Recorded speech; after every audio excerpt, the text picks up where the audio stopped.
Alright everybody, welcome to the latest episode of Smac Talk. I just want to start this one really quickly by saying thank you to every single person, all 100 of you that have subscribed to the YouTube channel. When I started this, 100 seemed like a long way away, but we got there, and I just want to say a quick thanks to everyone. Shay, Sean. I'm not ignoring you over there, but thanks very much for coming on. For anyone who doesn't know, Shay Quinn. Pleasure. PT, coach, online, you do a bit of everything. Bit of everything, maybe. You could maybe say a jack of all trades, but a master of maybe just one. Yeah, I'm a coach, not too far from Sean. I'm based in Armagh, just outside Armagh town. And I've been a personal trainer, online coach for the past about a year now. Qualified last June. And just living the dream, being my own boss and enjoying it, mate. Yeah. Oh, so jazzy when people turn around being mum boss and have no work to go to, have no one to answer to. That's the dream. Like, no, doesn't get any better than that. No, it is like, it's like I don't see it as work when I wake up in the morning to train clients. Like, it's something that I find truly fulfilling.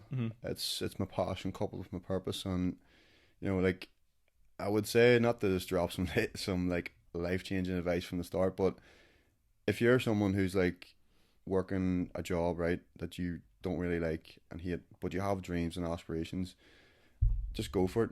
And it doesn't matter like how long it takes, just as long as you go for it. Don't keep working at a job that you truly resent. Like, the thing is, like, I would say, and like it depends. I suppose you have to pay the bills, I suppose you have to make money to make ends meet, but if you can conceivably leave that job and pursue your dream, do it. Or if you're working a job and you want to go back to school, go back to university, go for it. Like, you've got nothing to lose if you go for it.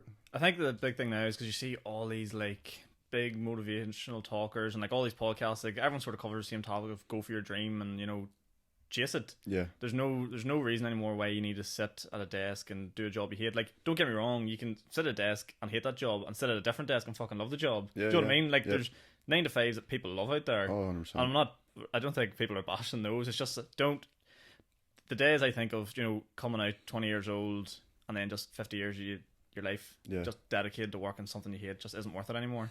No, that's why I say get out of that trap if you can. But like I said, like you alluded to there, Sean, like if you work away 9 to 5 and you love it, happy days. Like, I'm supposed the environment and the people you're with makes the world of difference. But if you have a dream, pursue it. And even if people don't believe in you, like, as long as you believe in yourself, that's fundamentally all that matters. And as your family as well. Like, I was at university, just sort of to give a wee bit of background to myself. Like, I was at university, I got a degree in sociology, but I quickly realised that wasn't really my calling in life. And I made the good decision to do my PT cert at the same time as doing my dissertation and stuff. So before you go down that, I don't mean to interrupt. What made you originally think sociology? What was the path thinking there? It's simple enough. Like I was good at it in school, and it was good at it. I got an A star in A level, so like I was good at it. I thought, okay, naturally I'll go for that.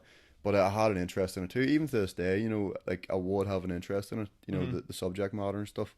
Like, I would have like an academic side to me that never really goes away. There's, like, I suppose there's 2 sides to me. I would say I love my fitness, always will. It probably will be the number one love of my life. But like, I love my books, I love my reading, like intellectual academic stuff. So strange, see, like, because there's this preconceived idea I think people have in their heads, like fitness and PT and coaching is something you do. Like, Joe, it was a way. I don't mean to be rude to people here, but it was a way that people thought, PT and coaching was something you do when you sort of, you weren't good at school and like you sort of did that and you just grind out. But fuck me, like, I'm talking about the people I've had on, you, Peter, Tony, these are all fucking super educated people and like, these are academics as well. Yeah, all big time. Like, and all these are into your books. Yeah, and like Peter actually done the same course as me. Oh, did he? He was on my course, yeah. I know Peter well. Yeah, there's a lot more coaches out there like that, Sean, like who are well educated, they're intelligent. And they could have went down different paths and worked in, maybe high-end executive jobs. But it wasn't their calling. It wasn't what got them up in the morning feeling fulfilled.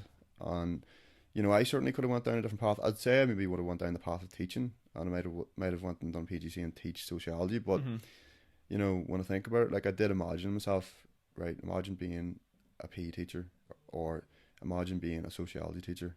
Would that truly fulfill you? And I thought to myself, no, when I really thought about it.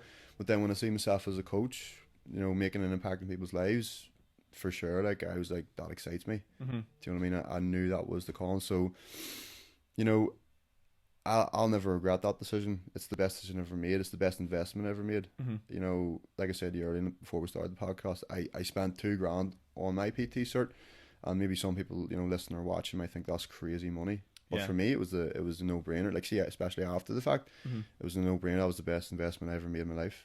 Yeah, because as I said to you before as well, like it was sort of, you hear the two sides of the story. You hear one side of just go get the piece of paper, it doesn't matter. You know, you can do PT qualifications at like, say, I don't know, 500 quid or something like that in your local tech or something like that. Or on the flip side, spend the £2,000, get coached by someone who's really passionate about what they do and very well educated. Yeah. And I suppose both have their own, you know, their own merits as such. Like, but if you want to take it serious and you want to go long term, always invest. 100%. You always gotta keep learning, keep growing every single day. It's just part of having a growth mindset, and that was kind of something we were taught as well in the course. Like, just to shout the place that I done my certification because they'd appreciate it is Elite Belfast. Hybrid Fitness. MJ Land is the guy who runs that. So anybody who's maybe thinking about becoming a coach and is watching this, do hit them up because they're the best place to do it. And I'm not just saying that because I'm biased. I can tell because, believe it or not, Sean, there's people who actually were already qualified PTs doing that course. Oh, really? Yeah, like because they'd maybe done it in attack or like I've heard stories where you can literally buy it. Like you can buy the certificate on Groupon. Like I don't know if there's much truth to that, but it's just something I've heard. Or you can do an online course. Like how the hell are you supposed to be a coach doing an online course? Well, a big part of it, human interaction. I mean, a lot of people are doing online now, so like you've sort of opened that gap distance. But especially for like the PT and stuff like that, like if you can't communicate with someone and you don't come across genuine, you've no hope. Like you have to be a people person. Yeah, you know what I mean, like you know. Like I see there's a lot of coaches out there, right, who don't look like, it's not no disrespect, but they don't look physically impressive, but they're fantastic coaches. Yeah, because they care about their clients, they emphasize with their clients, they go above and beyond for their clients, and you know they know how to get results to people, and they can, and like they're people persons, like put it that way. But no, like they're great coaches and knowledge as well. They've got a great knowledge base. Then not every coach is like this, but I've seen coaches who are in great shape, fantastic shape, but they're crap coaches. They're shit coaches because it's like they know how to get themselves in shape, and maybe a select few type of people. You know, maybe people who are genetically blessed to have, you know, ability to build muscle very easily, burn fat very easily. But when Mary Lou, who comes in and she's 3 stone overweight and she's pre-diabetic, they have no clue how to manage that. Yeah. They have no clue how to coach that person. Whereas like I'm at the point where I'm confident I can coach nearly anybody from any ability, age, gender. It doesn't matter who they are. I'm willing to work with them. Whereas some coaches, like that's what makes a great coach. Well, like the span of people they can work with, you know, rather than just work, you know, like fair enough, some people specialise and go into certain wee niches, but you know, a great coach is someone who can work with most people. And yeah, like people often think it's funny, like people think, oh Jesus, he's in great shape, that means like he's a great coach. I've even had fellas who I work with say that to me, they're like, lad, you're massive, like, so like obviously I was going to come to you, like, and it's like, I understand that, and you're lucky that I had a great education to become a coach, but that is not the way it works all the time. There's coaches out there who don't look impressive physically, but they're great coaches, and there's coaches who look amazing, but crap coaches. Like, it's like, do you ever see, I'm terrible at names and stuff like that, but do you ever see the guy that trains Usain Bolt? Yeah. His main coach? Like, he's not a fucking sprinter by any stretch of the imagination. Like, he's a big dude, like, it's a big dude, and you're just sitting there like, you're training the fastest man on the planet, like, and if your logic is like, you know, oh, he's clearly not a sprinter. No. Person won in the end of the day. No, that's it. Like, but it's interesting because you said there about like, you're obviously a big dude now. Like, you make me look fucking. If it turns out I'll disappear beside you. But you obviously, it sounds a stupid question, but people genuinely think this. You haven't always been that way. Oh no, that's what I mean. I've been doing this. I've been training for 10 years, near probably 11 years. I started. So I'm 26. I started, Sean, whenever I was about 15. Obviously messing around. Like, I made a lot of mistakes when I was younger. Yeah. You know, when it comes to training, like I never invested in a coach. That's the funny thing. I never went to a PT. So I made a lot of errors, built up a lot of bad habits and stuff like that.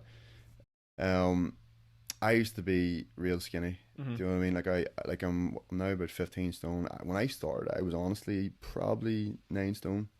Right, okay. Yeah. So like, I was very insecure when I was younger about the way I looked. I just thought it wasn't attractive. I thought it was too skinny. Mm-hmm. You know, I just thought, you know yourself. Like when you're younger, like you just want to look good for the opposite sex. Like, Yeah, everyone's so vulnerable at that yeah, age. at that age. Yeah. Even whenever you are that age, do that everyone has that person during their year in their school, and you're just like, they have it. Yeah. Do you know, like they were like they were the man. They like pulled all the girls and did everything. Yeah. Even that person had their fucking insecurities. Believe it or not, everyone does. But it's like what you said. People at that age, then you're insecure, and then you actually seek to do something about it. You went to the gym. That's where it sort of started from. That's it. That's where I found myself. Mm-hmm. That's where I found my drive, my confidence. It came from a place of like, see anybody who's proper in the gym, Sean, like they came from a place of insecurity. Like maybe not all of them, but a lot of them. I would say 99.9%.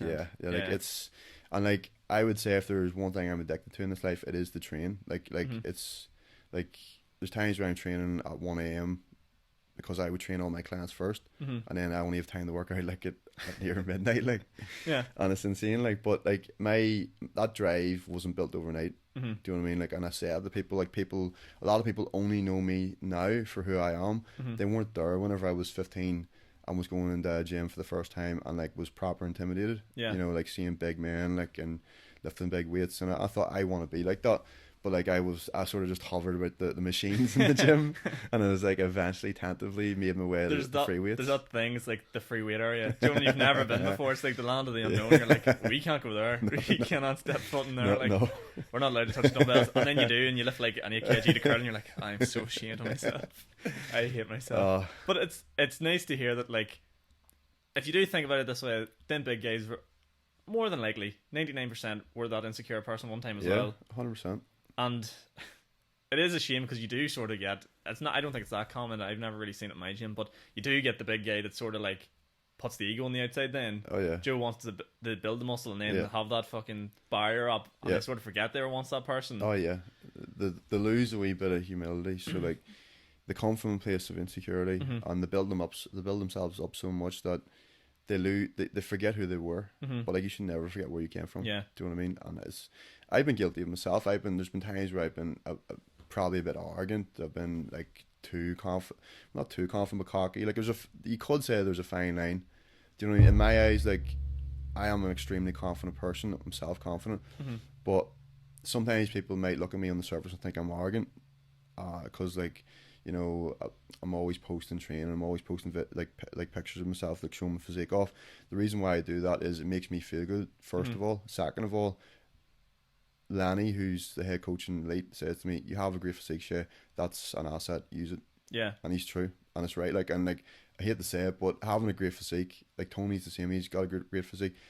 It helps you get clients. Do you know what I mean? Versus like, so put it this way: would it help you more if you're in great shape as a PT to get clients versus not being in great shape? Of course, being in great shape. I had another fella said to me, I'm good friends with. He said to me, when I was in Belfast last week, he says, "Why would I go to such and such coach? I'm not going to name their name. Like, whenever I can lift more than them, but I could go to you, Shay, and like you have like in his eyes elite level strength." And he's like, "Why would I go to that coach when I can lift more than him?" And I totally understand his perspective there. It's not to say that the guy he was referring to was a bad coach. Like, I would say he wouldn't be a bad coach, but I understand that you want to go to someone who's a practitioner. I'm a big believer in being a practitioner. A part of it is it is all about. I've never bashed that mic before. Sorry for listening on audio. Rest in peace, ears. No, but a big part of it is sort of like you sort of go to someone you idolize without sounding too like. It sounds really moochy. That sort of phrase. Look up to, like. Yeah, someone you look up to, I suppose. Yeah, it's probably a wee bit more not as intense to sound. Yeah. But you want to pick someone you look up to. Like, you want to, get in shape of the person that you're sort of going to, and like see that you would love to imagine the feeling of like going to a coach and then one day outlifting them. Do you know, like, I think people have that in their brain and be like the student becomes the beats the teacher, the master. That sort of thing. Like, it sounds bad, but like, it is about playing the game to a certain extent. How you market yourself is a big part of it. Like, big time.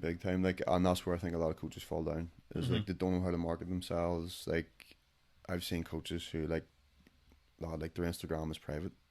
I'm like, I mean, That's like closing your shop door. Do you know what I mean? As a business owner, you know, wee simple things like that. You know, if they had been taught a wee bit more marketing on our course as well, at Elite we were taught marketing and business, not to a major degree. It wasn't like we're doing a business degree, but we were taught a good bit. And like I read nearly every day, and I try and read at least one book a month. I'm a slow reader, but like I absorb things pretty well.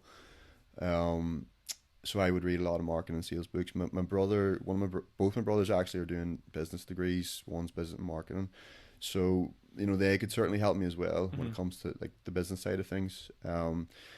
But yeah, like it's not even just being a coach, Sean. Like being a business owner, being an entrepreneur, whatever. Like I would say, I'm a fitness entrepreneur. Like that's a nice wee term.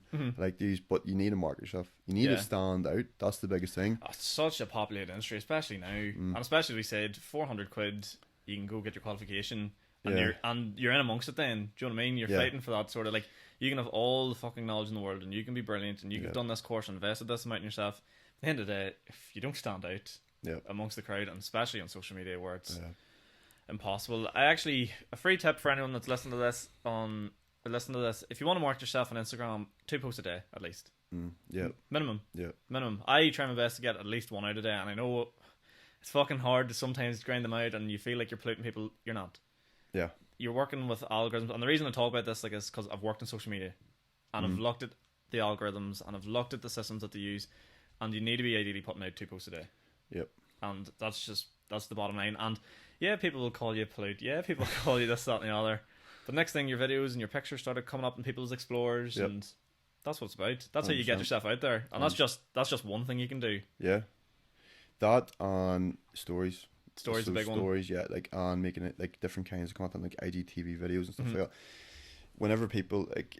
This is a wee bit of business as well, like in marketing. So prospects, which is the people you want to eventually maybe make as a customer, they need to see you a certain amount of times before it clicks in their mind. Not everyone. Like there's people who will literally follow me, and straight away they'll message me looking coaching. But they might have found out from someone. That might have been a referral or something.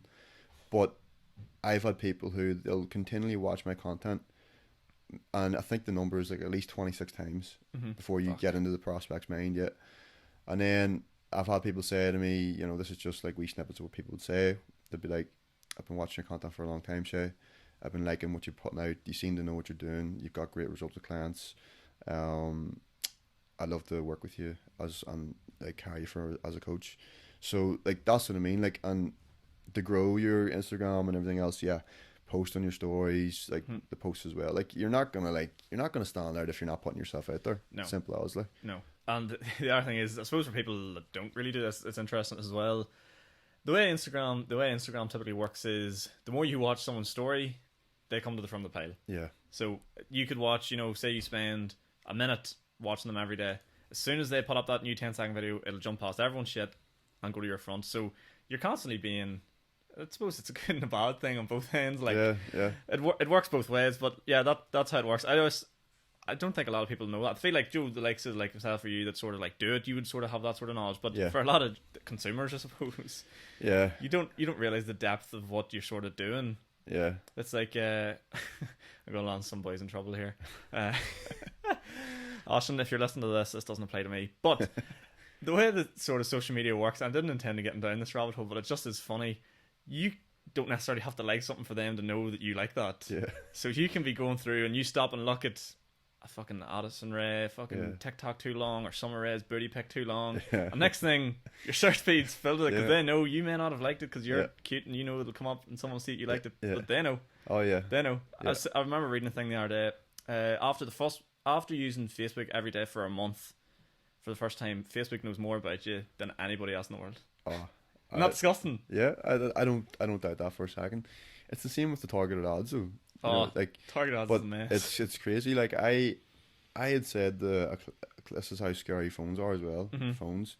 I had said to a client the other day, I was coaching him, and we were just talking about what would be the next car we want to get, or a dream car, and I was like, I love a wee Audi TT. And I just said that. Like I didn't enter it into the Google search. And literally an ad for an Audi TT came up on my Instagram. It's like, like what the hell? Everyone has one of them stories though. Like yeah, like, everybody has one of for them. sure. Like iPhones, like there's definitely something going on. They're not to put the tinfoil hat on. Like, but oh no, there is. There is. I remember watching. Oh, who was it? There was a YouTuber doing a video, and he was on about it's like voice automation. Just the way you talk into your phone or whatever. Like, hey Siri, hey Google, or whatever. But how does that microphone know when to turn on?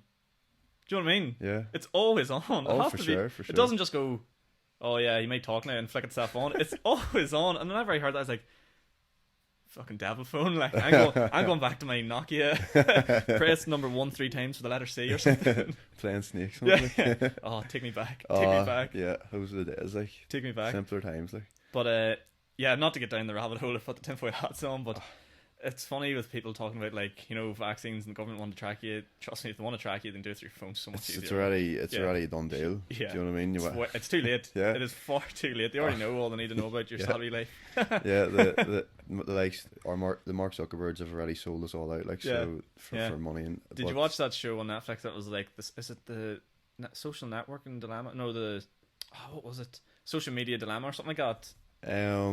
Is it on Netflix? It was on Netflix, yeah. I must watch it. It was like a movie. It's like an hour long. It's a wee bit. I've said this a few times. It's a wee bit cheesy with how they sort of like describe it through like cheesy cutscenes. You know, like what the inside of your phone looks like, and there's like actors running around and stuff like that. But it's a wee bit cheesy, but it gets the message across pretty well and like what they're doing. And if you haven't watched it, it's a good eye opener.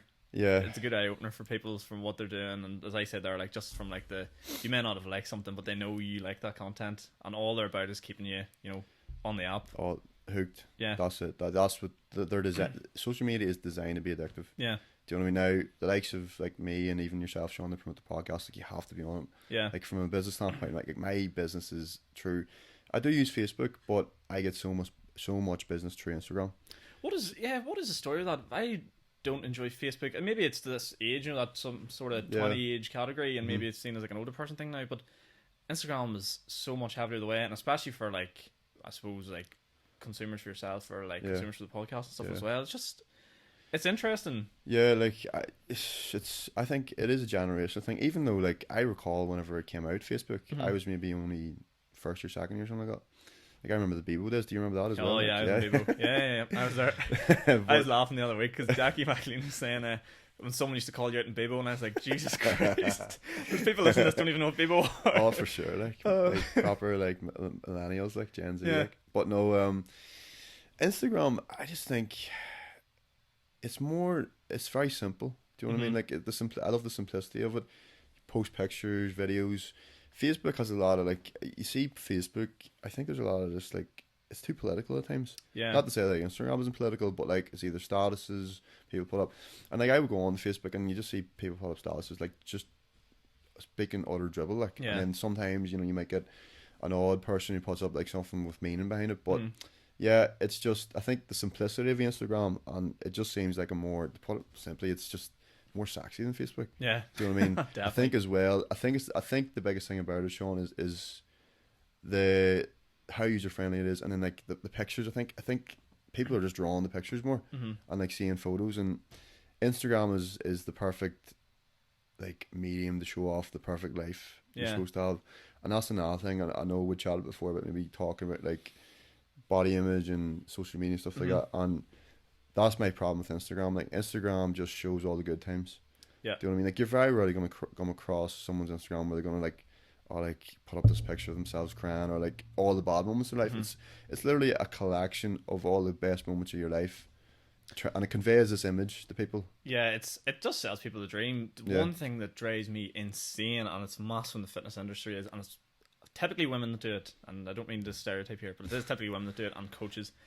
They'll put up a photo of like, here's me bloated, or Joe sitting down, they've tummy rolls, and then they'll put a photo up themselves, stunning, Joe, like abs hanging off themselves, and goes, don't worry, I get my bad days too. He goes, but the difference is, honey, the girl you're talking to will never look like your second photo. Joe, even when she does suck in or stand up, it's not achievable, and it drives me round the bend, because you could easily just post, Joe, like a photo of you sitting down with tummy rolls or whatever, but instead, no, you have to put don't worry, I still look great at times as well. And it's a big thing in the fitness industry, I've noticed, and especially for women, because if you're, I don't know about fellas, because I suppose I don't talk about it as much, but as a girl, your head must be fucking wrecked on Instagram, like with the standards you're seeing, like, would drive me round the. I'm glad I don't go down that rabbit hole and I don't look into it too much. No, But that's good. Like it's creating such high standards for girls to live up to. That's why I think a lot of girls these days are like, you'd be surprised that like it's crazy the many girls getting surgery, like surgery or some sort of aesthetic facial enhancement, whether it be like getting lip fillers done, their jaws done, cheeks done, nose jobs. Like I've known a few girls who've got nose jobs, and it's like, honestly, you never needed that in the first place.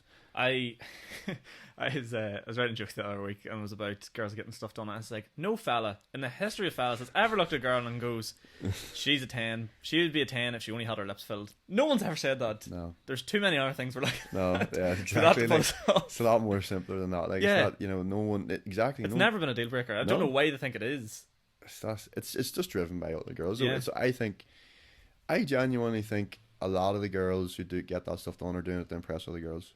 Yeah. Do you know what I mean? I mean, maybe there's a wee bit of thinking, if I get lip fillers, I look attractive for a man.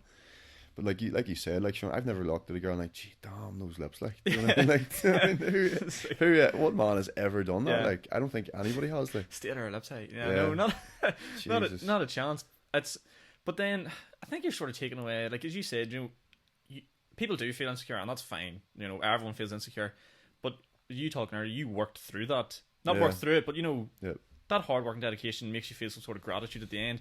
Handing someone fucking, I don't know how much lip fillers are, I'm not in the market, but handing someone over a couple of $100 to get your lip filled, are you really going to feel better about yourself in the end? You always feel better once you put in the work, I think. Yeah, I found my self-esteem through hard work, through training, for sure. Like, I mean, you're exactly right, lad. Like, I really don't think these girls find true satisfaction and self-esteem. Maybe some of them do, but there's a good book that sort of talks about this, where it's by a guy called Maxwell Maltz, Psycho-Cybernetics, and he was a plastic surgeon, and he talked about like cases where it's all about perspective and how the person sees themselves, with self-image. So he talked about like two examples. There's two guys who had facial disfigurements, two different cases. One was a war veteran, so he got like this big massive scar down the side of his face. He'd actually enhanced his self-image because he was a war veteran, and he's like, I got this because I fought in World War II.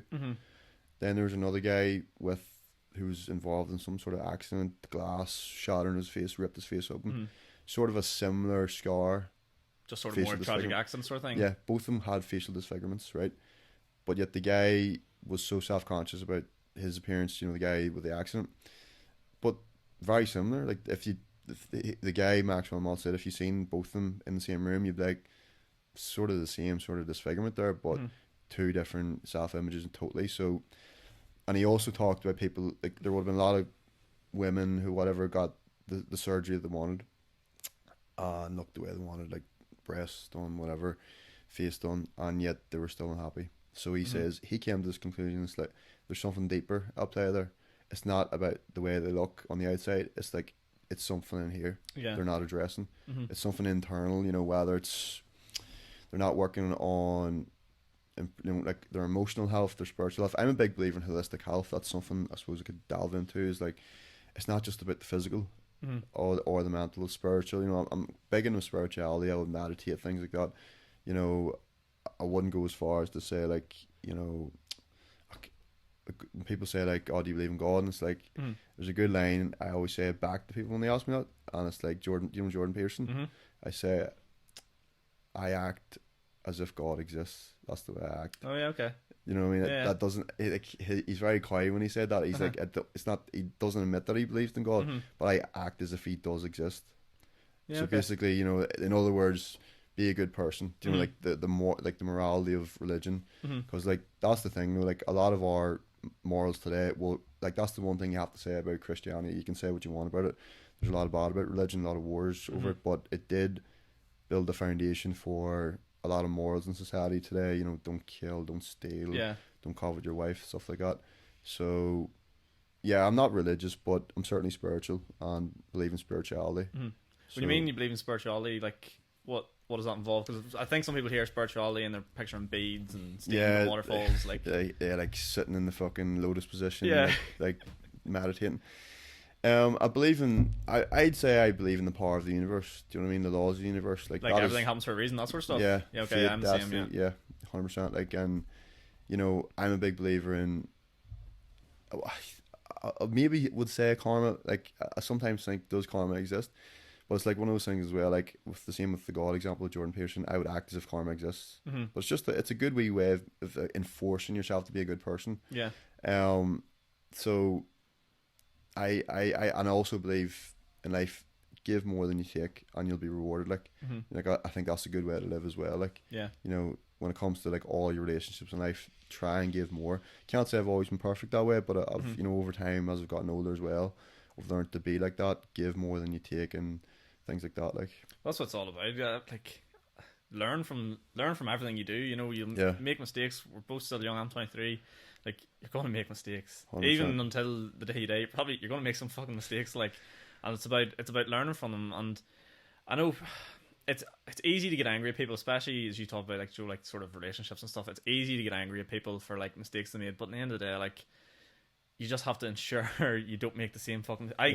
It's like, fool me once, you know, fool me twice, shame on me, sort of thing. But you just have to sort of. I'm thinking here because like I'm trying to be careful to say, you just have to learn from your mistakes. I mean, yeah, you should know, as you said, morality, what's right and what's wrong. But in the end of the day, you're human, and that's what makes. I was talking to Dan there, that's what makes humans and like life just brilliant, because people do make mistakes. People are different, but to learn from and making the world better. Like, I put up a thing on Instagram last night about how I was talking about how it's no longer good enough to, you know, say, oh well, I'm not a racist. Are you actively trying to stop racism? Do you know, that's the way the world's gone now. And we've made that mistake for so many years now, where it's been like, well, I'm not, so it doesn't matter. It's no longer good enough. We have to learn from our mistakes. We have to nip these things in the bud. You imagine way back when racism first started, if we just went, look, that's not good enough.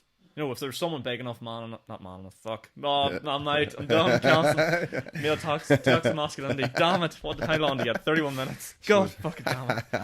But you know what I mean? If you're big enough to stop it and nip it in the bud, like all these fucking bad things happen in the world. Take, for example, I'm going in the rabbit hole here, Palestine at the minute and all. Like, if you can grab them things at the start, God knows what you're stopping from happening. I'm not saying oppress fucking diversity and change, but it's pretty obvious sometimes the difference between right and wrong. Yeah. Oh no, like it shouldn't even like racism and stuff like that. It's terrible that it still goes on to this day. But that, you know, it always comes down to, that's like, no one's born racist. No one's born inherently evil, or, well, don't know about the evil part. Like I the likes of Ted Bundy and those types of characters, sometimes makes you wonder, were they born evil? Yeah. But for the most part, most people aren't born racist. You know, and that's learned behaviour. And I suppose over time, you know, even, not to bring up politics here, but there's certain people from certain backgrounds who are like very bigoted, very ignorant, and xenophobic, racist, whatever. But that's all learned behaviour, Sean. Do you know what I mean? Like, I was fortunate to be brought up. I'm fortunate enough and grateful for the fact that I was brought up in a good home, had great parents, great family, great friends, like a good network, social network. And I suppose when you think back, you know, like, it's almost like you have to emphasize with those people, even if they're really reprehensible, like the racists. You think to yourself, right, what was their background, what was their upbringing? They were probably like taught to be like that from their parents, and then their grandparents. And that cycle of hate just persists. So I believe the greatest equalizer for all this is education. 100%. I couldn't agree more. If there's one thing I will rant about to the cows come home, is how actually poor education is at the minute in school systems, and how they teach you about nothing. I actually remember, I don't know what you're like at school, you sound quite academic. I was, if my he's in the other room, so he'd probably laugh if he hears this. I had the potential to be very good at school. Do you know, like, I wasn't like a dull kid or anything. I ended up getting myself into grammar school, and if I played myself, I would have done a lot better than what I did. But I was that kid in class, I think, that was sort of moulded a wee bit different. Like, maths teacher would come and goes, today we're learning about prime numbers. 3 is a prime number, 7 is a prime number. I straight away, hand goes up. Why do I need to know this? And she's like, because it's coming on your test. I goes, Joe, it just didn't process. And then you have the fucking now to be lawyer, doctor in the corner, just, you know, waxing it all out, knew everything, you know, took it all. And I was sitting there like, I was sitting to the guy beside me like, this is bullshit. Are you listening to what she's telling us to learn right now? What is the point in this? Still to this day, prime numbers have never come into my life.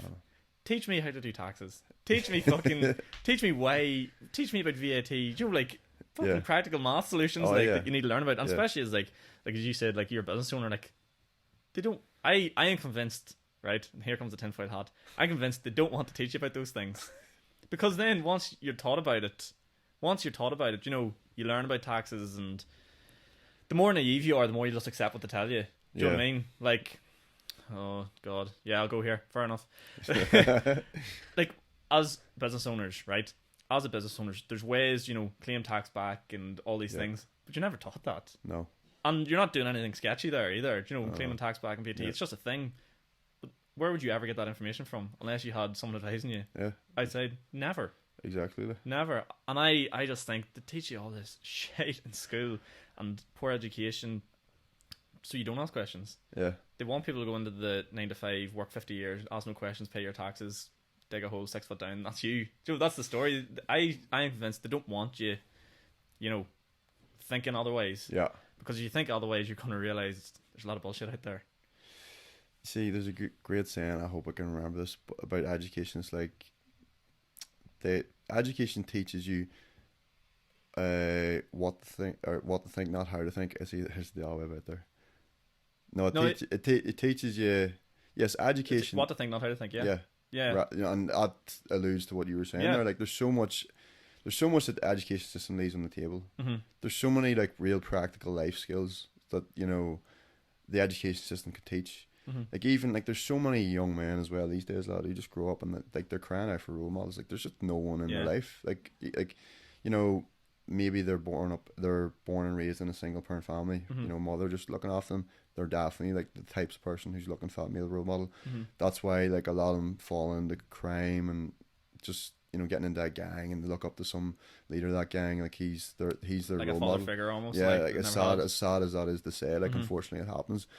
But even young fellas who grow up with a father, maybe the father just doesn't provide them with every single thing they're looking for mm-hmm. in life.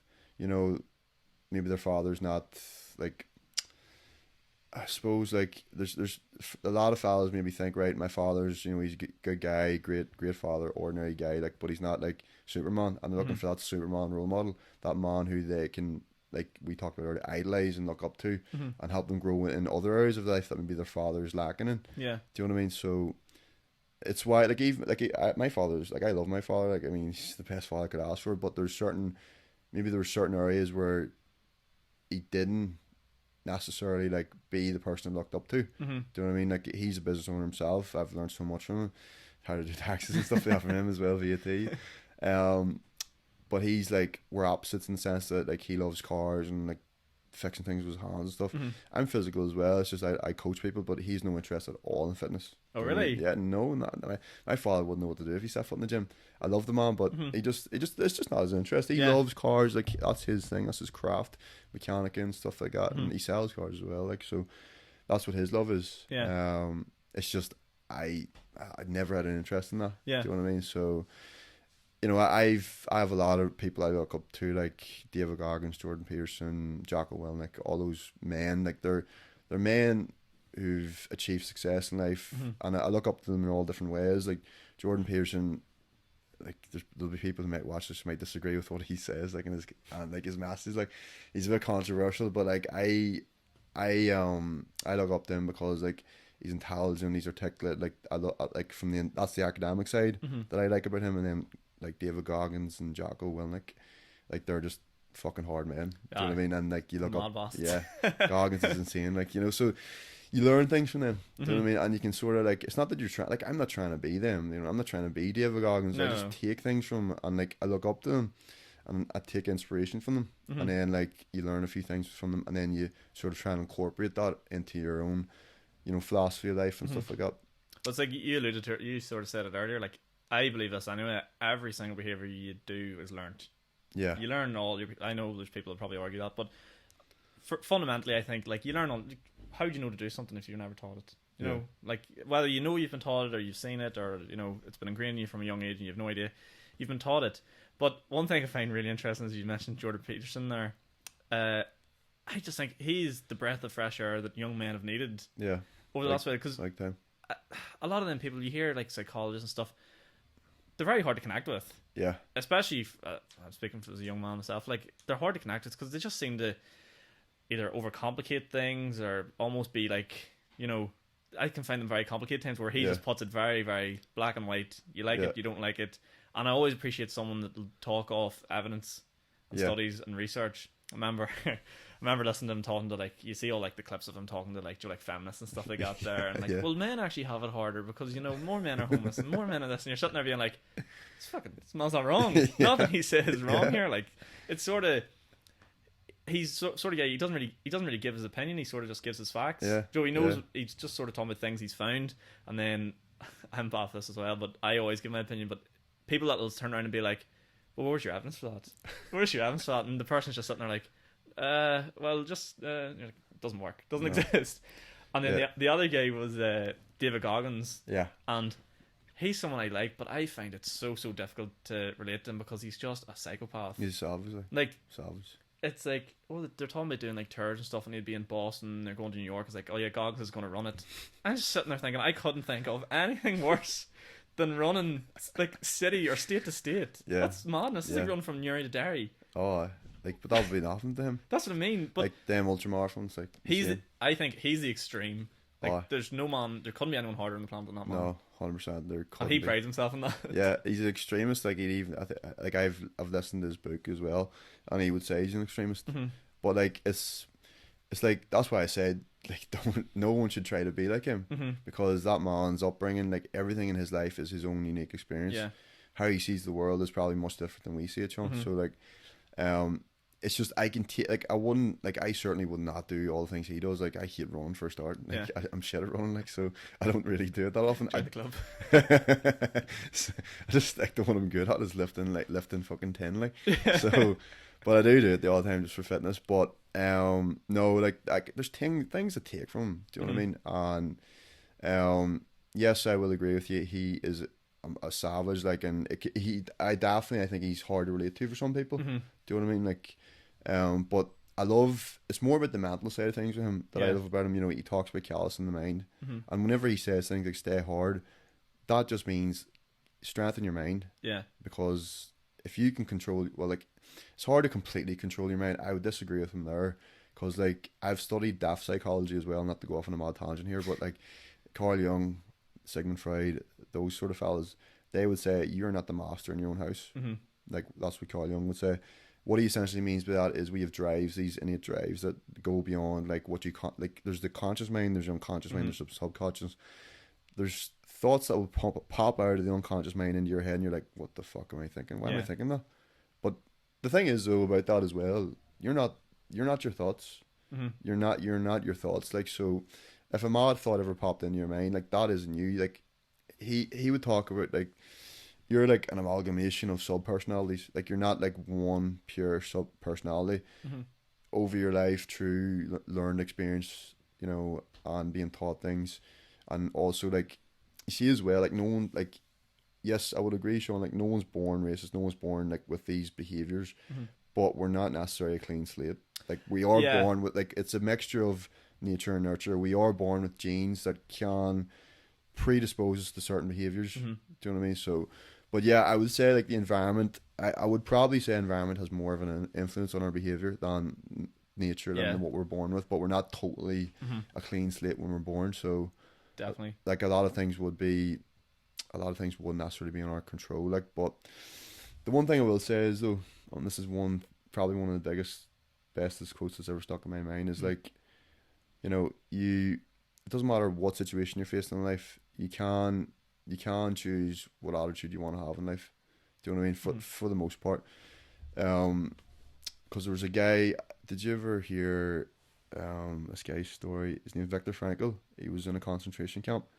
He was a Jew. Man's Search for Meaning, really great book. He was in probably, like, the worst scenario you can imagine, the worst kind of human suffering in Auschwitz, in the concentration camp.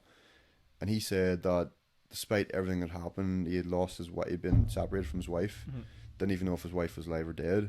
His family were gone, stripped his possessions, was pretty much treated like an animal, like. And what do you call it? Not even like an animal, even worse than animals, the way the Nazis treated them. But he says that even in like the darkest, like, moment of human history and the worst kind of suffering ever, he still was able to find meaning in the suffering, because he just decided, right, I will try to survive this, and I'll try to find some sort of meaning out of it, even if it was something as simple as waking up in the morning, seeing the sunrise, and hearing the birds sing in the camp, he actually was able to draw meaning from that. And like, he wasn't like, I wouldn't say he was happy, but he was able to get through the suffering because he could find meaning in the smallest of things. And I suppose that kind of goes into like, well, it's sort of like the reason, because I've been to Dachau in Germany, one of the concentration camps. No evidence that anyone was, killed there. It was sort of a work camp, but heavily suggested that they were. Yeah. No evidence suggested. And I've been to Auschwitz, the largest concentration camp they had. Yeah. And just horrible, horrible places. But the thing was, what you're saying is, that guy, what was his name? Victor Frankl. What you're telling me there is, it's a reason to keep living. It's a reason not to give up. A lot of people name camps like threw themselves into electric fences to stop the suffering and ended their own lives and stuff like that, just to stop the suffering. But the point is, he found that way. The reason why you need to keep going, the reason not to fucking throw yourself into the fence, the reason not to give up, and it's a big thing for a lot of people. Yeah, big time. Like, I think even people today who are maybe struggling with mental health problems, like, if you can find the meaning in the smallest of things, that can be a great help. And it's kind of what he done as well is he immersed himself in the present moment, which I believe is a big thing for like trying to be happy and content, and it's something I actively practice as well, because I've read a great book by a guy called Eckhart Tolle, and he would talk about the present moment, how it's so important. So a simple thing would be like, if you just wake up in the morning, go outside, listen to birds sing, be in nature. I'm fortunate I have a load of dogs that I absolutely adore and love, and I just like, I immerse myself in the moment with them. I'm not thinking, I'm not ruminating, I'm not like excessively thinking about the future or the past, because those two directions, you get caught up in the future, you start to feel anxious about the future, or you'll think about the past and maybe the mistakes you made in the past, and you'll just be filled with regret. So the present moment is all we have at the end of the day. When you think about it, like, this is all we have. Like, you can't be in the future, you can't be in the past. So that's why even having this conversation with you, Sean, I'm totally immersed in the moment. I'm not thinking, what am I doing later today? I'm not thinking what I did last week. I'm not thinking about the mistake I made 3 years ago. I'm in the moment with you, enjoying the moment with you, like being present and immersed in the moment. No, that's good. I think, it's good to read these books and stuff like that to make you aware of them, but I feel like someone that maybe, I'm a bad man for not reading books. I'd love to read books, but I never just get into it, and I'm sort of, sometimes it scares me to like think that way, to be that like aware, be that present and aware. Like, trust me, it is very easy for me to empty my mind and not think about anything else, right? Very fucking easy. I have a gift, and I swear this is a gift. Every night I hit the pillow out like a light. It's like, Joe, like, you're not thinking about anything. And I'm no fucking sleep expert, but I feel like, the big reason people struggle to sleep is because they can't switch off. They can't switch it off, and whether it's because of their phone or the brain or the stress or whatever it is, for some reason. I mean, I don't really blame God either, but I'm given this gift where I can like knock out. But it scares me that the fact that, once you realise that you're doing that, like, I'm sitting here now talking to you, being like, I'm not thinking of anything else. But to be present and aware of these like psychological things that are going on in your mind, I think it can be scary for some people. It scares me to be, that like aware almost. But at the same time, I see the benefits of it. If perhaps maybe you weren't like that before. It can open your mind and your eyes to things that obviously you weren't aware of, and it can definitely be scary. One thing, it's funny you say about being scared and like freaked out. See, the one thing that freaks me out, space. Like, that freaks me the fuck out. Like, I was listening. See, the first time I listened to, I'm sure everyone at this stage has got like 12 million views on YouTube, the Joe Rogan podcast, Elon Musk. Did you ever listen to it? Like the first one he was on. The very first one where Elon Musk was the biggest weirdo on earth, and he could hardly speak, and he would like ask a question, you go, this is what I think, Joe. And you're just like, what is wrong? Where have they gotten this man from? I turned it off after 20 minutes. See, once he started talking about simulation and space, and I turned it off, and it's just like, right, so this is going to be a slow burner. Few days to get through this one, like, because Joe, when you're not aware, and like people start talking about these things, and what about that, and space, and fucks you up. What scares you about space? What's it about space? It's just the vastness of it. Do you know what I mean? When you think about like what the hell like is out there, like it's and even it's maybe actually the universe itself, like how infinite it is. And then you're always thinking like, what if we just get hit by an asteroid someday as well? that as well, like, do you know what I mean? It's just like, do you know what it is? Like, ever since I searched up like different asteroid things on Google, now it's always like asteroid. Do you ever see that on the Google News? Like, see if you search things, then that's the stories that come up. So it's like asteroid was like the closest like it's ever, this asteroid passed recently, and it was like fucking a million miles away. Do you know, but you see the media, they always spin it like it was super close, and it's like when you look into the fine print, it was like fucking like 5 million miles away, like or even more, like, and like they make it sound like, oh, it was so close, like it was like skimming off the atmosphere. No, I definitely the same. Yeah, because then people were like doomsday preparing, and like all these mad bastards that have bunkers and all. They're like, we fucking told you. It's like, man, do you know how far away 5 million miles? Yeah, it's crazy. Like it's your mind would be blown by that distance. Like. Mm-hmm. Mm-hmm. I think you can sort of get yourself in like a trance. I've talked to people about this before. Like, do you know, like you like think of something as like infinite. Yeah, I might do a bad job of this, but think of something that infinite, and your like mind goes into almost that like uncontrollable, like you can't control. You're just thinking about how like say like vast spaces. Yeah, and you can't physically comprehend. No. How far it goes. There's the potential that if you look far enough into space, you can see the beginning of Earth. You know, with the Big Bang happening. Yeah. Need to take a break.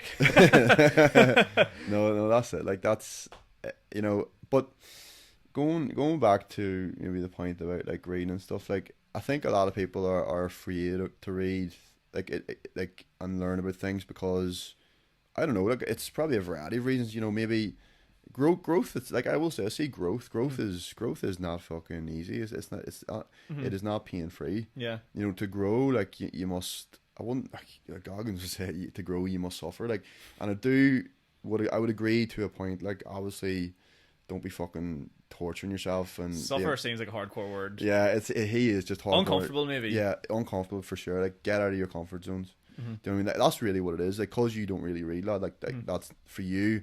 Comfort would be not reading, but then stepping out of your comfort zone would be starting to read. Mm-hmm. You know, for me, stepping out of my comfort zone would be not totally stop strength training, but going and doing swimming. I am a shite swimmer, so like that would be really out of my comfort zone to start doing swimming. But there would be great benefit to do it because for me it's a big life skill to be able to fucking swim. You know, like most of the earth's surface is covered by water, like so, and like you know it does make sense to be able to swim, but or run more, like things that you're not good at, basically. Well, it's like the age of like no one likes doing what they're not good at. Nobody like ever, and it's like running especially. Like I'm not a great runner, but went back to football this year, and you just have to do it. Like you have to suck it up, and you just got to push yourself through. But I think you're right. It's coming to a stage now where people are becoming more aware through the likes of books and stuff like that, and they're realizing that like you know. And like through the likes of podcasts as well, like the likes of David Goggins and all these people, you're starting to learn more that how you need to push yourself. Yeah, people enjoy coasting. Don't get me wrong, there's nothing better than being comfortable, but you're never going to learn, you're never going to improve, you're never going to make yourself any better by sitting there in the same state of comfort. Yeah. And you'll look back, I guarantee it, you'll look back and it, even look at yourself from the last year in lockdown. Did you really push yourself? Did you put yourself out on an uncomfortable position? Yeah. You've had a really good opportunity to do it. Yeah. Do you know, like you've had a good opportunity to go rack up 10k. You know, if you had ran every single week for the past year, no doubt you probably would have been up there in the 10k figure mark. And did you take the opportunity or did you let it pass you? Yeah. In the end of the day, like don't get me wrong, it's been a hard fucking time for people. It has been, but I think, especially with the likes of the pandemic, you're never going to get this time again. No, like you know, it's funny you say that. Like I think people have went either two ways throughout this time during this pandemic. Either people have doubled down and really focused on themselves, really strive to grow with the extra time they have. Or people just fall into extreme levels of comfort because really now is the time to get comfortable because you have no jobs. Like some people are furloughed, they've no responsibility. So yeah, it's one of two ways. And like even people I've worked with from a coaching standpoint, like some of them said, like geez, I just like fell off the rails there during lockdown, and good that they're getting back on now. But that's what I mean. Like in my mind, like I suppose like this is why I really relate to Goggins in the sense that I have an extremist mindset. Like I can't be comfortable. Like I actually would, like for example, like training. Like see if I don't train, if this is kind of sounding insane. Like if I don't train for more than 2-3 days, I start to feel physically uncomfortable. I'm more or less admitting I have an exercise addiction here, but like that's how I feel. Like I've went on holidays with like my girlfriend in the past, like, and I had to do training there while I was away in Mykonos for a week. What is it? Are you afraid like your muscles are going to disappear, or is it just it's more it's like not the endorphins it gives you, like the feeling? I do feel great. I feel great. Like I love the feeling of it. Yeah, for sure. I would say more than anything, there's probably like I would say what drives me to train is fucking a whole bunch of things. Like you know, it's not just one thing. Obviously, I have a standard. Like I want to have a physical standard of looking a certain way. That plays into it. The self-esteem part. I feel good when I work out. You know, I feel good about myself. You know, like really delving into the psychology behind this. Like, but yeah, like I mean, it just makes me feel secure about myself as well. It's an outlet. You know, like for sure. Like people would say, oh, like training, like exercise, like that's my therapy. I'd almost say that is, you know, in a way. And maybe the mistake I've maybe made in the past is that rather than deal with emotions at the root level, I would have just went and trained. Right. Okay. And whilst that is good, look, it certainly helped. Sometimes in the past, I think maybe like, yes, obviously train, it's great for the mind and body, but maybe there's other ways of dealing with emotions than purely just going and like destroying yourself in the gym. Yeah. Do you know what I mean? Yeah. You know, there's more to it than that. Like, and I've learned that over time. That's why I meditate. Like, I practice gratitude every day in a journal. Have a wee journal I would write in every single day. All those other wee things, as well as being a masochist and fucking killing yourself in the gym. Do you know what I mean? Which I'm guilty as fuck for that as well. Like, do you think it's just because? Do you think as a coach and like from your own experience as well? Do you think the basis of success for a gym? Because a lot of people, I just assume, a lot of people go into a gym and fail, right? So yeah. if you talk, I've tried to figure this out with a few coaches now, and I'm sort of a wee bit still lost on it. The basis of success for getting into the gym and getting yourself, just say get yourself into the gym is how I'm going to put it. Yeah. Do you feel like you need to have as many building blocks there at the bottom? If anyone's watching, I'm trying to draw a pyramid here. If you have as many building blocks at the bottom for reasons why you need to be in the gym, like if you go in with just say, I want to look good, as you build that up, there's a good chance you're going to topple over. Do you want to fall out of it? Do you need to have like, I want to look good, I want to improve my mental health, I want to feel better, I want to like find a sense of purpose? Do you feel like you need to have all them things in balance before you really like? You need to accept yourself that you need to find these things out about yourself. I think long term you do have to have that, Sean. Like motivation is like, it is just the spark. It is not the fuel that keeps you going. Yeah. When I started training, like we talked about earlier, I was just wanting to look good for girls. Like such a fucking superficial way of going about it at the start. However, this is what I will say though. Yeah, I mean, I got the physique I wanted, look good. I did attract some girls, mainly fellas. Like that's, I'm sure you've heard that before. Like, see the amount of times like I've been complimented about my physique by men. And I appreciate it, don't get me wrong, I appreciate everything. By like men, it's just complimentary men, or as in like gay men? Like both, like so a lot of straight men would compliment me, you know, great physique, lad, whatever, you're strong as fucking. And obviously a lot of gay men would try and hit on me, which I'm not gonna lie, you're a pure bear, like you're 100% bear, like you're right, I can see that all over.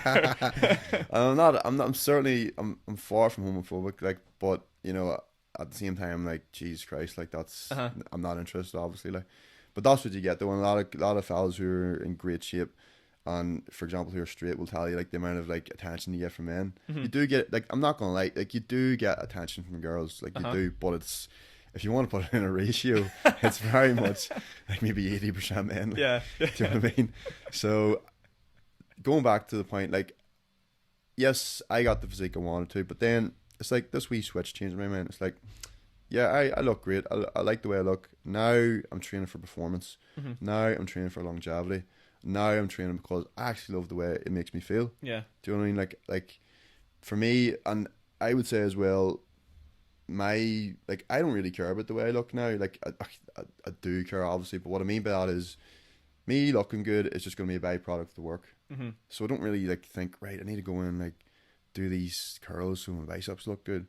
I do the curls because, right, I want to have strong biceps. Probably better point would be like, why do I squat? Because I want a better squat. I'm not squatting because I want to have fucking big massive legs to look sexy for people. Like that, I don't really care about that. It's performance. So it was a shift, and the fact that I want to compete in powerlifting as well. Okay. Hopefully maybe in July is my first competition I want to go for. That changes. Like now I approach my training almost like an athlete. It's like I am training to get as strong as I possibly can be for a competition. Do you know what I mean? That's good. Yeah, I think it is, if you're looking to get in the gym, try to find more than one reason to go. Yeah. I mean, if you can find one reason that makes you go, brilliant, but even be honest with yourself. Even like sorry to cut you off for that, but even if it was like, even if you join a gym just so you can look good for girls or guys, whatever the case may be, fair enough. Yeah. if that's the spark you need, go for it. Mm-hmm. You will fall in love with the process, and you will fall in love with the training, and you'll get hooked on it. And it's about building habits as well, and the routine of it. Is a big thing I would say to people like who want to stick out it long term. I'm like, you have to have routines in place, systems in place, and habits in place to make it work. Do you know what I mean? And I think as well, the health standpoint as well, like if you actually educate yourself on the health benefits of strength training, aerobic training, going for runs and stuff like that. I want to live like do you know what I despise? I despise when people say, "Oh, I'm here for a good time, not a long time."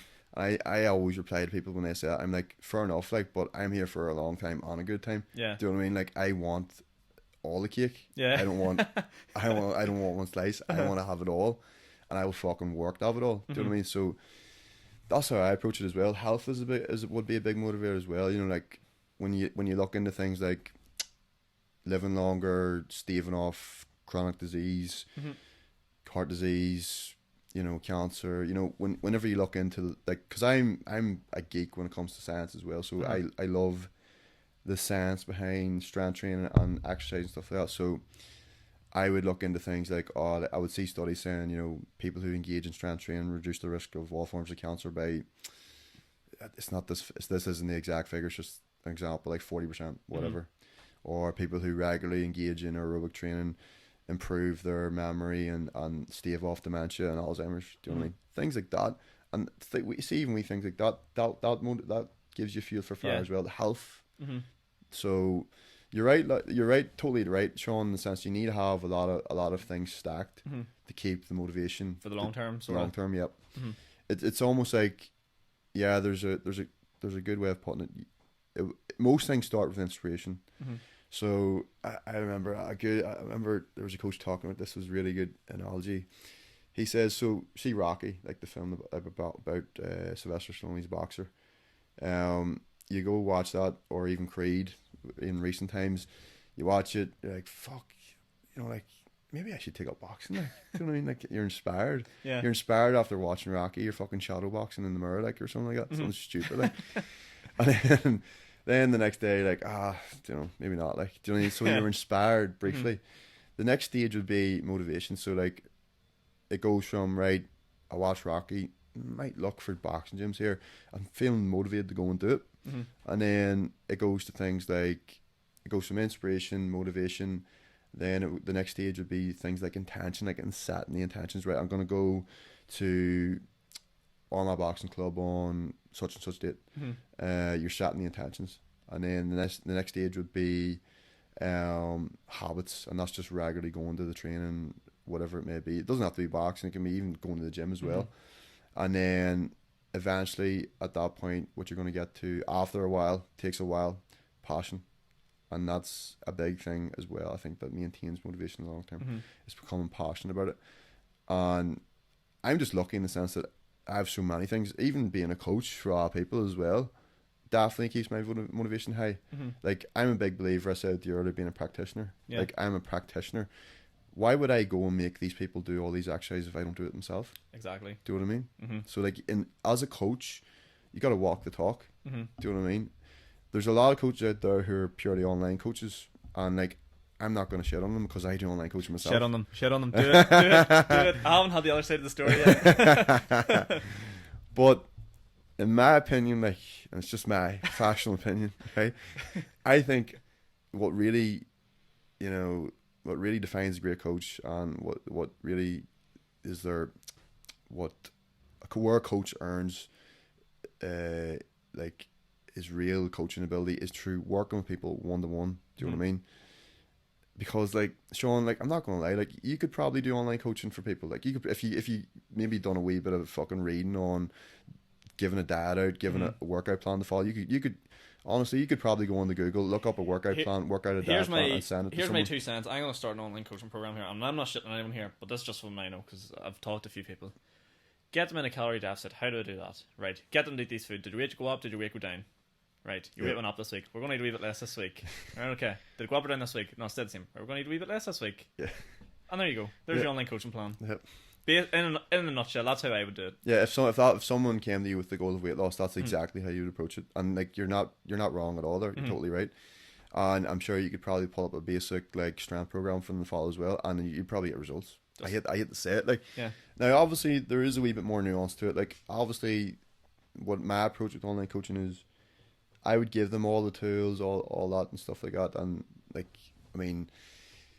A big thing I've found with people with online coaching, but also one-on-one, is accountability. So people would purely hire me, Sean, just for the accountability aspect, just to have someone there who is going to hold them accountable, message them, call them. Like what I do with everybody is online anyway is a video call them every week. Okay. And I push that. Like even if they're not like regularly trying to talk to me, like I will go and say, listen, we need to get this organized. We need to get a call in here just to go over everything, let me know how you're getting on, give me an update. And I would call them once a week. The calls can last between 10-15 minutes, and then I would send them another message towards the end of the week just to cover the full week. So yeah, like obviously as well, through every client's different, and that's also what makes a great coach. So I would actually have a lot of fellas who come to me looking to bulk up and put size on. They're mainly one-to-one. My online clients are a lot of, say, girls, for instance, looking to lose weight, but they're like, you see a young fella looking to bulk up, and then a girl who's looking to lose weight. Yes, there is some overlap. There is some things that they both have to do that's the same, but two different goals, two different people that you're trying to train. Do you know what I mean? I think it's easy to sort of think everyone's the same. Like, boys want to bulk, girls want to cut, but at the end of the day, people have, as we said earlier, people have a lot of different fucking motivational reasons why they come to you in the first place. You know what I mean? Some people, want to build up their confidence. They might not necessarily tell you that from the get-go. Oh, yeah. But in the end of the day, you really, I don't think a good coach will never treat like two fellas the same. No. Even though they're two fellas and both want to bulk, say. Yeah. Realistically, they're very, very different. Yeah. And I mean, you could give them the same sort of, squat, deadlift, bicep. You could give them practically the same exercises, but the reasoning is typically why they're there, and like the sort of thing. I think a good coach always focuses on that. Their clients. You got to meet the client where they're at. Yeah. Do you know what I mean? And you have to take into account so many variables about them and emphasize with them. Do you know what I mean? You can't. What you're saying there is like, you can't do the same thing with them in the sense that you can't cookie cutter things. Yeah. You can't just be like, right, here's the fucking same plan. Certainly dad wise, you certainly can't just cookie cutter things. Like it has to be tailored to the person, their metabolism and their height and their weight, all that crack. But yeah, like for me, like as well, like the way I would train people, like I have a system, like I have a philosophy whenever it comes to coaching that, doesn't really focus on fluff. I really focus on the big compound strength movements because I know they're the most effective means of building a good physique. Yep. Not doing these fucking reverse bond cable crossover things, like, do you know what I mean? Like just pure like mush, pure muck, like here, let me just isolate this little like tiny muscle here. Like, and no, I'm not shitting on bodybuilders. Like, I respect bodybuilders. That's their goal. They want to perfect every single little muscle. It's just the people who come to me, they're not looking to do bodybuilding. And see if a guy came to me or a girl and they says, I want to do bodybuilding, I would be confident enough to train them. I would train them to be like a bodybuilder. I would train them like a bodybuilder. But my approach is, most people come to me with general goals of getting strong, getting big, and that's where I meet them, and that's what I do with them. Yeah. And females as well. This is another thing. To any girls who are listening, get in the strength training. Honestly, do not go on the treadmill for an hour and starve yourself. Do you know what I mean? Not to be disrespectful. I know the answer to this, but like, just explain why not cardio? Why not just sweat it all out? Why not look at the screen that tells you you've burnt 300 calories? I know it's a little wank, but for the purpose of the people listening that obviously maybe don't know, why not cardio? Because a lot of girls will want, and this, like, it's the classic, like, I know it's going to come from them whenever I ask them what's their goals, want to tone up. Tone up, this that's all. That's what I got when I worked in the gym. Pretty much, like, that's it. Big ass, flat stomach. But they always use this term tone up. See, the term tone up, it like, it isn't what they think it is. Like, tone up, like, people think tone up means to like it's a made up word in a sense. Like, what tone up actually means is strip a wee bit of body fat and add muscle. That's what it means. I think the average person thinks, I don't mean to be disrespectful, the average person thinks tone up means turn that body fat into muscle, yeah. which doesn't exist. No, like it's physiologically speaking, that's nearly impossible to do. Yeah. You need to strip body fat and then add lean muscle on top. Now you can do both at the same time.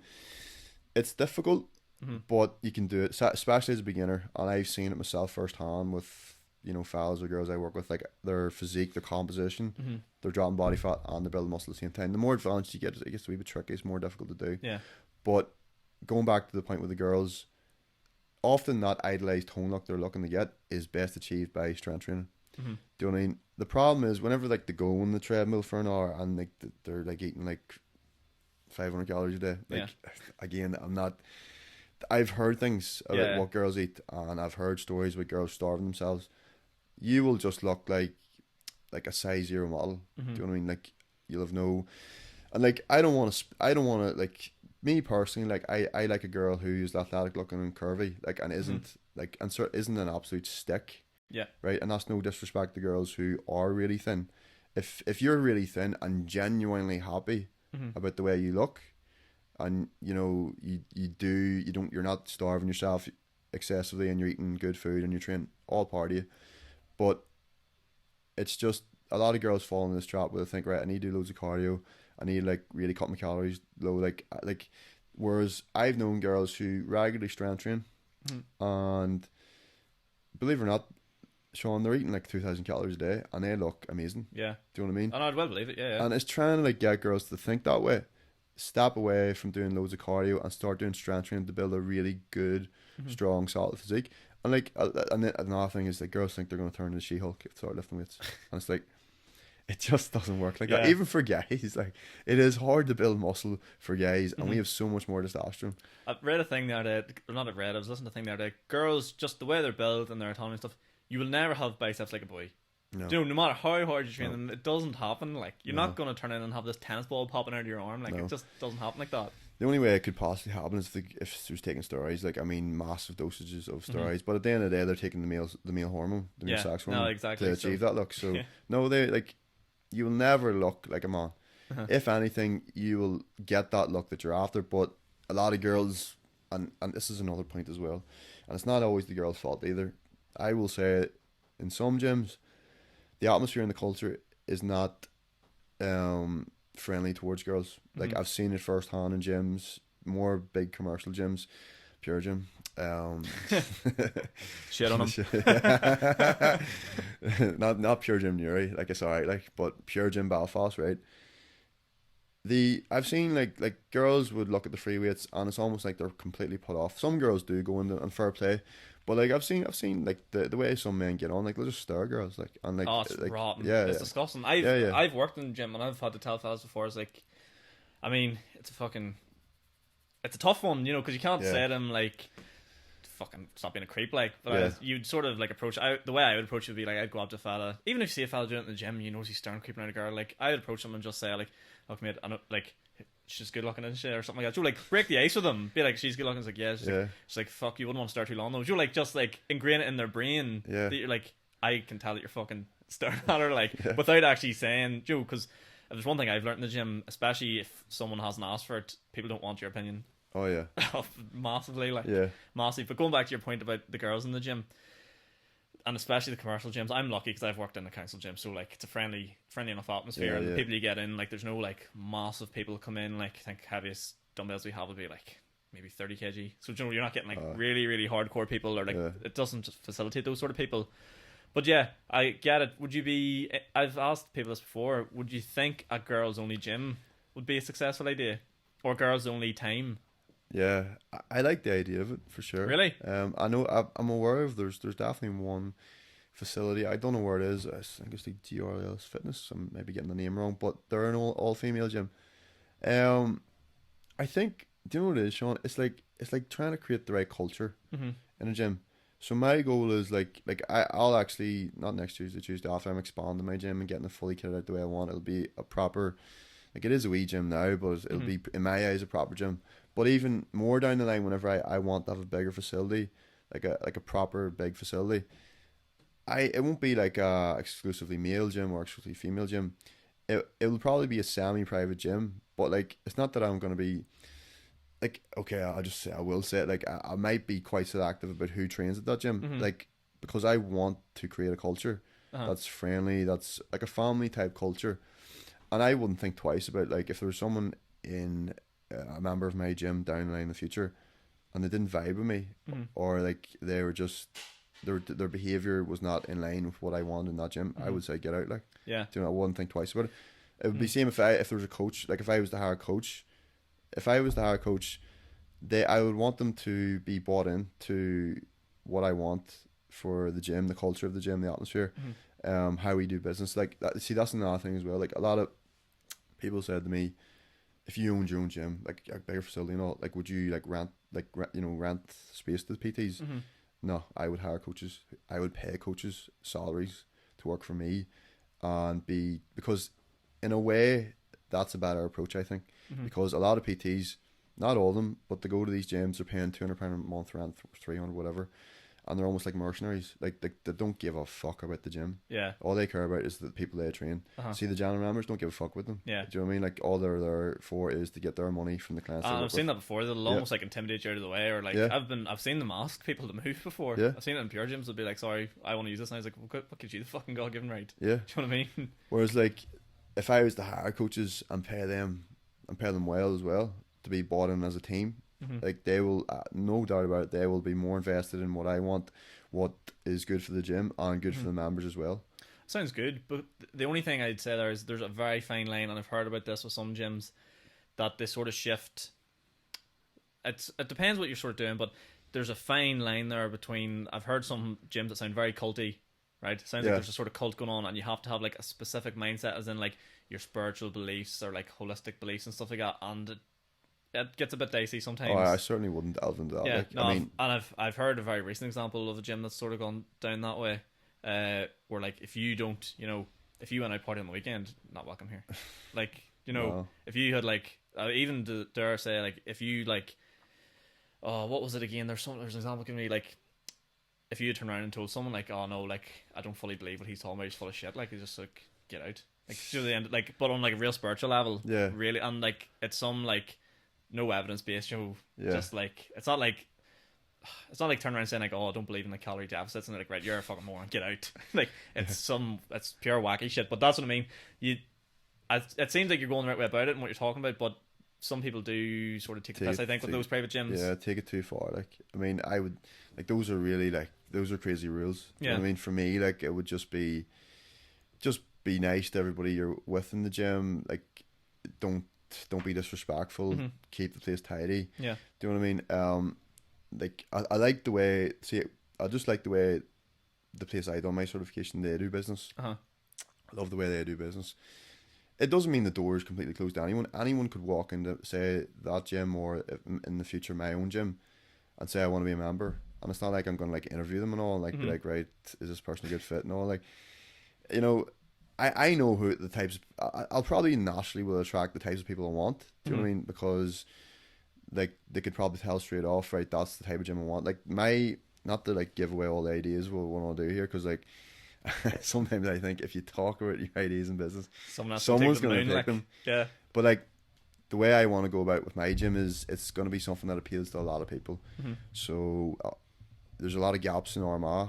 So I'm not going to openly state what I think should be made, but powerlifting, like my gym, I want my gym to be a powerlifting gym, not exclusively a powerlifting gym, but part of it be a powerlifting gym. There's things like MMA. There's no MMA in Armagh, so like there's a lot of wee things I want to delve into, to make it more accessible to a whole range of people. And as well as that, I'm in the process of getting my strength and conditioning certification, and that's another thing as well. Like there's a difference between a PT and a strength and conditioning coach. So I would love to do youth S&C, like work with kids, like teach them basic fundamental movements, like the squat, the like Olympic lifting as well, the cleans, teach them how to do a wee chin up, things like that. Like, get the kids in early, because there's a great gym up in Belfast, Fortius, run by Remy Adams, he's the guy I'm learning my S&C from. He has all these wee kids, 5 and 6 years of age, just a wee 10 kilo bar, practicing the squat, practicing deadlift, wee basic movements, all done very safely. And I know for sure like that would create like a lot of confidence in kids. Yeah, And so when it's- it comes to them when they're older and they can use Yeah, the gym, they yeah. know what they're doing. Exactly. Like how many people don't know about a flat back?